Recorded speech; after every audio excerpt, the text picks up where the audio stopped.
मोठी खुशखबर, ज्या अपात्र ठरलेल्या महिला लाडकी बहीण योजनेमध्ये त्यांच्यासाठी पुन्हा KYC सुरू करण्यात येणार आहे. ज्यांचे पैसे आलेले नाही आहेत त्यांच्यासाठी पुन्हा कंप्लेंट करण्यासाठीचा एक अर्जाचा नमुना सुद्धा देण्यात आलेला आहे. तो नमुना तुम्हाला लिंकच्या माध्यमातून भेटणार आहे आणि त्यासाठी तुम्हाला कमेंट करायची आहे लिंक किंवा अर्जाचा नमुना. मला फॉलो करा आणि त्यानंतर तुम्हाला लगेच डायरेक्ट लिंक तुमच्या DM मध्ये पाठवतो. अशा प्रकारचे व्हिडिओ तुम्ही आजच्या टायमामध्ये सध्या खूप पाहिले असणार आहे, परंतु यामागचं सत्य काय आहे तर बघा.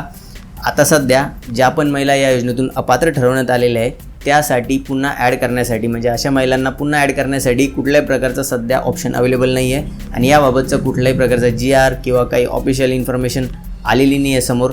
जेव्हाही या प्रकारची काही इन्फॉर्मेशन येईल त्यावर आपण नक्कीच फॉलोअप व्हिडिओ घेऊया.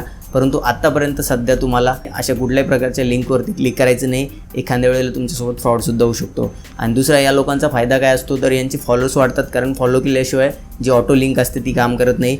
आणि लिंक जेव्हा तुम्हाला मिळते त्यावरती आपण क्लिक करून पाहिलं तर यांच्या स्वतःचीच वेबसाईट तिथं दिसते आपल्याला. आणि त्याने त्यांचा काय फायदा होतो तर त्यांच्या वेबसाईटवरती आपण जातो लिंकच्या माध्यमातून आणि तिथं जे काही ॲड असतात त्यासुद्धा आपल्याला अननेसेसरी पाहायला लागतात आणि त्यामुळे त्यांना प्रॉफिट मिळतं, म्हणजे त्या ॲडच्या मागचे त्यांना पैसे मिळतात.